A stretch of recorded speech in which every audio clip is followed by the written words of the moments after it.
আসসালামু আলাইকুম। দেশ এবং দেশের বাইরে থেকে যেখান থেকে আমার এই ভিডিওটি দেখছেন সকলকে জানাই আন্তরিক শুভেচ্ছা এবং অভিনন্দন। দর্শক, এই মুহূর্তে আমি অবস্থান করছি কক্সবাজার ফিশারি ঘাটে। আর এই ফিশারি ঘাটের অবস্থান হচ্ছে কক্সবাজারের যে বিমানবন্দরটি রয়েছে, বিমানবন্দরের প্রথম যে গেটটি রয়েছে সেই গেটের বিপরীত পাশে হচ্ছে এই ফিশারি ঘাট। দর্শক, দেখতে পাচ্ছেন ইতিমধ্যে ফিশারি ঘাটে চলে এসেছে ফিশিং বোট, যাকে ফিশিং ট্রলার বা মাছ ধরার ট্রলার নামে চিনে থাকেন। দর্শক, এখন কিন্তু মাছের ভরা মৌসুম চলছে। তো চলে আসছি কক্সবাজারের ফিশারি ঘাটে। তো দেখতে পাচ্ছেন ফিশিং বোটগুলো ইতিমধ্যে তীরে এসে ভিড় জমিয়েছে আর মাছগুলো এখন একে একে নামাচ্ছেন। বিভিন্ন ধরনের সামুদ্রিক মাছ কিন্তু রয়েছে, ওনারা বিভিন্ন ধরনের সামুদ্রিক মাছ নিয়ে আসছেন। এই পাশে যেই ড্রামগুলো দেখতে পাচ্ছেন এগুলোতে রয়েছে রূপচাঁদা মাছ। রূপচাঁদা মাছ ধরে নিয়ে আসছেন। শুধু রূপচাঁদা না, ইলিশ, লইট্টা, ফাইসা, বিভিন্ন প্রজাতির সামুদ্রিক মাছ কিন্তু জালে ধরা পড়ে আর ওনারা এই কক্সবাজার ফিশারি ঘাটে এনে কিন্তু বিক্রি করে থাকেন।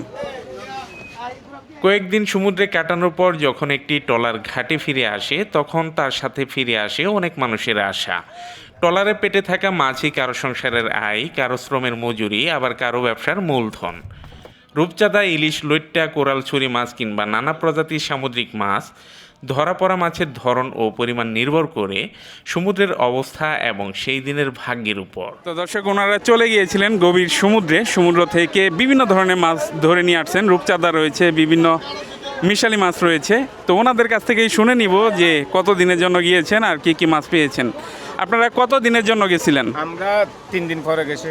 আপনাদের দলে কতজন আছে? আমরা গড়ার মধ্যে 5 জন আছি। 5 জন মিলে গেছেন। তো আজকেই ফিরছেন? আসছে মানে 5 দিন পরে মানে সাগর নাই মানে মাছ সাগর বিক্রি করছি। তো আজকে কি কি মাছ পাইছেন? আমরা ইসা মাছ পাই, লইট্টা মাছ পাই, 5 কাটা পাই, ইসা মাছ পাই, লইট্টা মাছ পাইছি, সব পাইছি। কইলা মাছ পাইছি। সব ধরনের মাছই পাওয়া যায় আর কি। এখন সমুদ্রে মাছ কেমন, বেশি না কম? কম মাছ কম। কম হওয়ার কারণ কি? ওই বন্য হয়েতে তোয়ানো তো মানে জ্বর বৃষ্টির দ্বারা মানে মাছ খেয়ে কম গিয়ে গেছে। আর সাগরের মধ্যে মানে যাই ন পারে সমস্যা হয়ে এক সপ্তাহ পরে মানে ওয়াদা হওয়ার মানে এক সপ্তাহ পরে মানে সাগরের গেছে। তো আবহাওয়া তো অনেক খারাপ ছিল, আপনাদেরকে বলেছিলাম। তো আবহাওয়া খারাপের কারণে মাছ কম ধরা পড়ছে। আরেকটা বিষয় হচ্ছে জো কোনটাকে বলে? ডালা পরে গিয়েছে, মাছ কম। মাছ বেশি, মাছ বিক্রি করা যায়, মাছ বেশি অনেক ধরা যায়। জোটা কখন হয়? জোটা 11 দিন। 11 দিন অন্তর অন্তর হয় নাকি? অন্তর 11 দিন। 11 দিন বাদ আবার মানে ডালা ভরে যাবে। মাছ কমে যাবে। এখন এই যে ডালা ভরে গিয়ে এখন মাছ কম। ডালা দিলে মান্য করি। আবার বেশি পাওয়া যাবে কখন? ওই জুড়লে 4 দিন বাদ 11 দিন পর 11 দিন পরে মাছ বেশি। তো জো একটা বিষয় আছে যেটা পূর্ণিমার সাথে সংযুক্ত, না? পূর্ণিমার সাথে সম্পর্কিত। তো জো হলে আর কি মাছটা বেশি পাওয়া যায়। 11 দিন অন্তর অন্তর এই জোটা হয়। আর 4-5 দিন পর জো হবে নাকি? তো এই সময় থেকে আবার 4-5 দিন পরে জোটা হবে, তখন আবার বেশি মাছ ধরা পড়বে। মঙ্গলবার থেকে শুরু হবে। মঙ্গলবার 11 দিন জো থাকবে।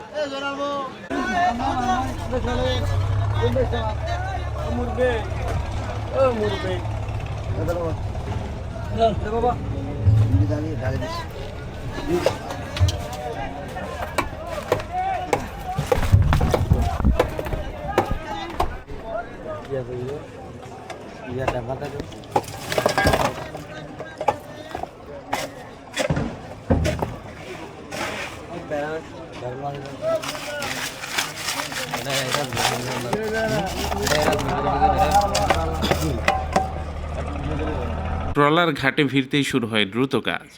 ঝুড়ির পর ঝুড়ি মাছ নামছে, বরফের স্তর সারিয়ে বেরিয়ে আসছে তাজা সামুদ্রিক মাছ। কেউ মাথায় করে নিয়ে যাচ্ছেন, কেউ কাঁধে তুলে নিয়ে যাচ্ছেন, আবার কেউ সরাসরি আড়তের দিকে নিয়ে যাচ্ছেন। এই কয়েক মিনিটের মধ্যে একটি ট্রলারের সমুদ্রযাত্রার ফলাফল চলে আসে মানুষের চোখের সামনে। তো দর্শক দেখতে পাচ্ছেন এই পাশে হচ্ছে সামুদ্রিক চিংড়ি। এটা কি জাতের, চাকা নাকি? শাখা না, লাল লাল লাল লাল লাল লাল বলে না আপনাদের স্থানীয় ভাষায়। এগুলো আনুমানিক কি দরে বিক্রি করা হয়? টাইগার না, এই যে দোরাকাটা টাইগারের মতো আর কি, সেজন্য টাইগার নামে কিন্তু ওনারা নামকরণ করেছেন, কারণ গায়ে দোরাকাটা দাগ আছে। টাইগার আনুমানিক কত করে কেজি বিক্রি হবে এগুলো? কেজি বিক্রি হবে 700 টাকা 400 টাকা কি পাইকারি? পাইকারি। আর খুচরা কিনতে গেলে কত কিনতে হবে? 400 টাকা 400 টাকা সার 380 টাকা করে 780 টাকা করে 120 টাকা করে পাবো। এমনি পাইকারি কত বিক্রি হবে? পাইকারি 350 350 না? আর এমনি আরও 50-100 টাকা বাড়তি হলে খুচরা কেনা যাবে আর কি এই টাইগার জাতের চিংড়ি মাছটা।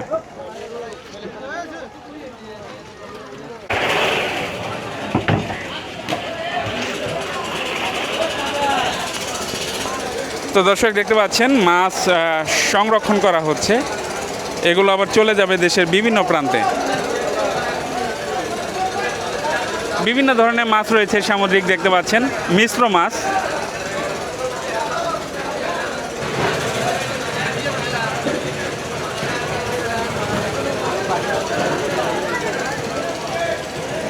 এগুলো কোন জায়গায় যাবে? বাজার বাজার বিভিন্ন বাজারে চলে যাবে এই ফিশারি ঘাট থেকে। এখানে কি কি মাছ আছে? এটা ফাইসা মাছ, অলুয়া মাছ, লইট্টা মাছ, পোহা মাছ, বিভিন্ন মাছ আছে। বিভিন্ন ধরনের মাছ আছে এখানে।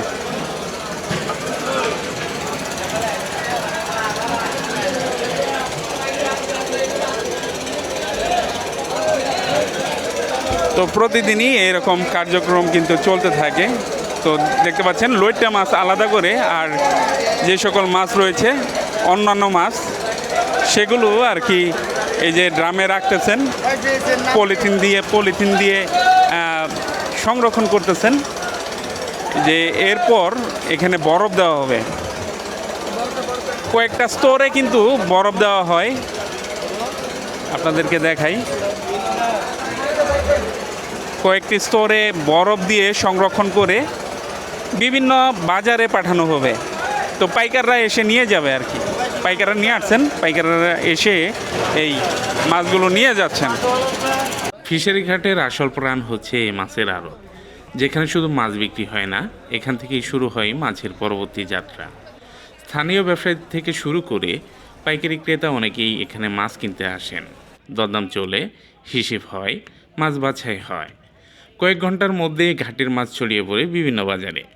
অর্থাৎ সমুদ্রের যে মাছটি কয়েক ঘন্টা আগে ছিল একটি ট্রলারের ভেতরে, সেটি খুব অল্প সময়ের মধ্যে পৌঁছে যেতে পারে দেশের অন্য প্রান্তের মানুষের খাবার টেবিলে। দর্শক এই পাশে দেখতে পাচ্ছেন সামুদ্রিক বিভিন্ন আইটেম। এই পাশে দেখতে পাচ্ছেন অক্টোপাস রয়েছে, তারপর এই পাশে রয়েছে লবিস্টার,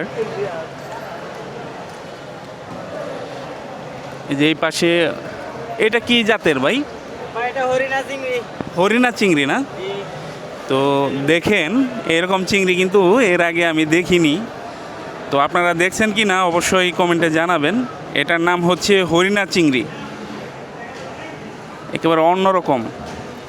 আর এই পাশে সামুদ্রিক শামুকও রয়েছে। এটা কি প্রজাতির ভাই? ঠিক আছে, শামুক নাম আছে আপনাদের স্থানীয় ভাষায় কোনো? শামুকই বলে। আর এই পাশে চাকা চিংড়ি রয়েছে। চিংড়ি কত করে বিক্রি করতেছেন ভাইজান?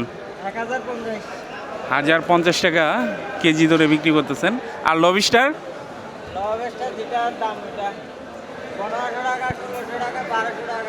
তো সাইজ ভেদে কিন্তু দরদাম ভিন্ন রয়েছে। যেগুলো ছোট সাইজের সেগুলো 1200 টাকা কেজি ধরে বিক্রি করতেছেন।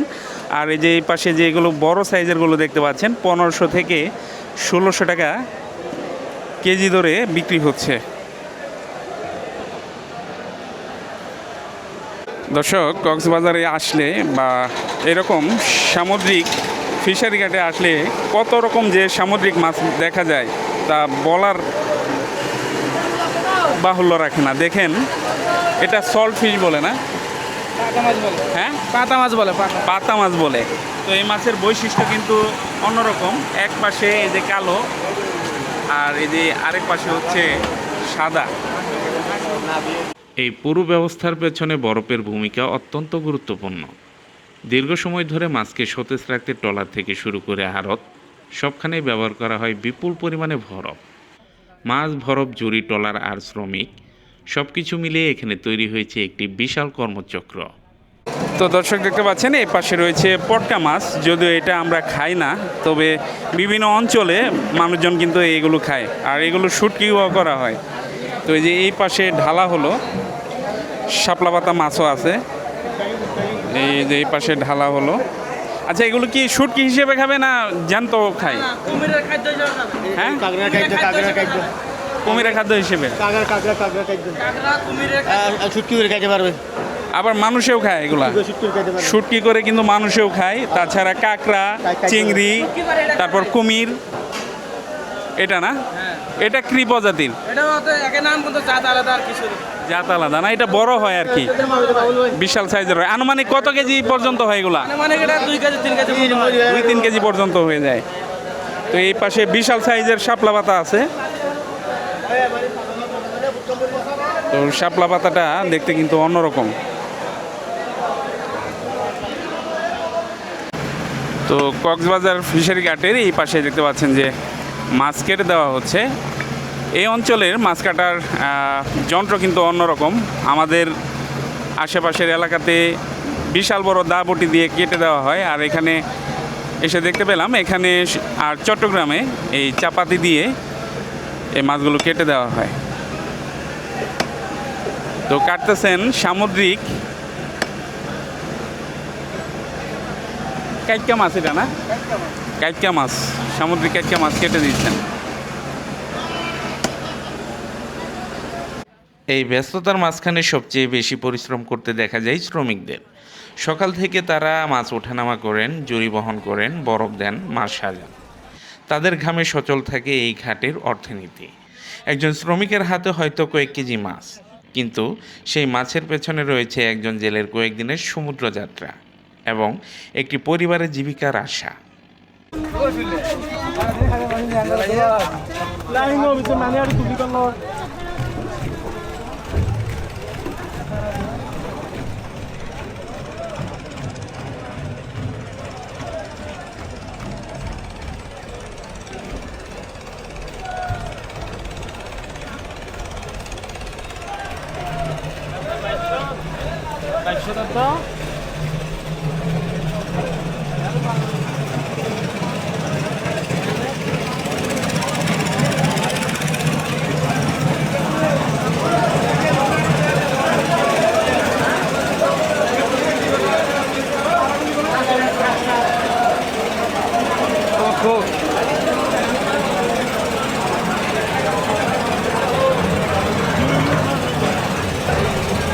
তো স্থানীয়দের মাধ্যমে জানতে পারলাম এখন বোট আসে নাই পারে। তো ফিশিং যে বোটগুলো রয়েছে, ট্রলার রয়েছে, সেগুলো 3-4 দিনের মধ্যে আসবে বাজারে। তখন আসলে আরও মাছের ভালো সরবরাহ পাওয়া যাবে। যে এই পাশে দেখতে পাচ্ছেন মাছের কোয়ালিটি চেক করতেছেন যে কীরকম কোয়ালিটি রয়েছে। যে এই পাশে রূপচাঁদাও আছে, বড় সাইজের রূপচাঁদা। এই পাশে কোরাল মাছ রয়েছে। তো বিভিন্ন প্রজাতির মাছ এই কক্সবাজার ফিশারি ঘাটে আসলে পাবেন। এই যে এই পাশে রূপচাঁদা বিক্রি হয়ে গেল।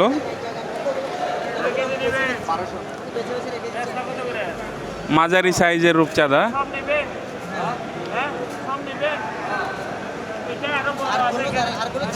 তো দরদাম হচ্ছে আর কি, এই পাশে বিক্রি হয়ে গেছে। বিক্রিত দাম আপনাদেরকে জেনে নিব। বড় ভাই, কত করে বিক্রি করলেন রূপচাঁদা? 1200 টাকা কেজি। 1200 টাকা কেজি দরে বিক্রি করলেন। তো সামুদ্রিক সব ধরনের মাছই কিন্তু এরকম সমুদ্রের তীরবর্তী যেই ফিশারি ঘাটগুলো রয়েছে, বাজারগুলো রয়েছে, সেখানে কিন্তু পাওয়া যায়। দর্শক, এই পাশে ইলিশ কেনা হয়ে গেছে। ইলিশ কেনার পর দেখতে পাচ্ছেন সংরক্ষণ করার জন্য বরফ দেওয়া হচ্ছে। এই পাশে রূপচাঁদা রয়েছে, এটা একটু বড় সাইজের। বড় ভাই কি দরদাম জানেন কত করে কিনছেন? 1500 টাকা কেজি। আর এটা 1400 টাকা কেজি ধরে কেনা হয়েছে। কোন জায়গায় যাবে এগুলা, নাকি এখানে বিক্রি করবেন? তো এখানে খুচরা বিক্রি করবেন। তো কিনেছেন এখান থেকেই, ফিশারি ঘাট থেকেই কিনেছেন। আর যে এখন বরফ দিয়ে সংরক্ষণ করতেছেন, এগুলো এখন আবার স্থানীয় যেই খুচরা ক্রেতা রয়েছেন ওনাদের কাছে বিক্রি করে দিবেন।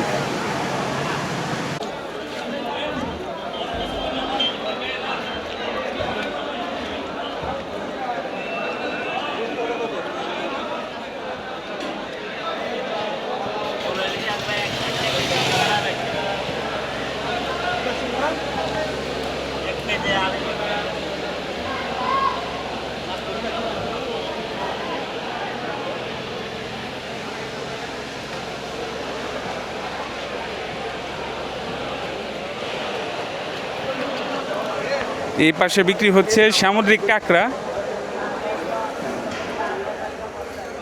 কাঁকড়া কত করে কেজি বিক্রি করতেছেন? 700 টাকা কেজি। 700 টাকা। এটা কি প্রজাতির? ব্লু সিম। তো এই যে এই পাশে টাইগার চিংড়িও আছে, আর এটাকে বলে হরিণা চিংড়ি। এটা কি জেলিফিশ নাকি? হ্যাঁ, কাঁঠাল ফিশ বলে এটাকে। দর্শক, বাজারটা ভোর থেকেই শুরু হয়, ভোর থেকে শুরু হয়ে কিন্তু সারাদিনই চলতে থাকে। তো সারাদিনই কিন্তু ঘাটে মাছ আসতে থাকে ফিশিং বুট দিয়ে। তারপরে যে বাজারে ওঠে, বাজারে ওঠার পর দরদাম হয়, দরদামে মিলে গেলে বিক্রি হয়ে যায়। তো রূপচাঁদাটা 2 প্রজাতির পাওয়া যায়, একটা হচ্ছে সিলভার আর একটা হচ্ছে কালো। বড় ভাই, কত প্রজাতির পাওয়া যায় এই রূপচাঁদা? কত প্রকারের? 2 প্রকারের আছে, আর কি একটা চাইনিজ, একটা সাদা রূপচাঁদা। এটা হচ্ছে সিলভার বলে, সাদা যেটা। আর কালোটারে কি বলে? রূপচন্দা। চাইনিজ রূপচাঁদা বলে।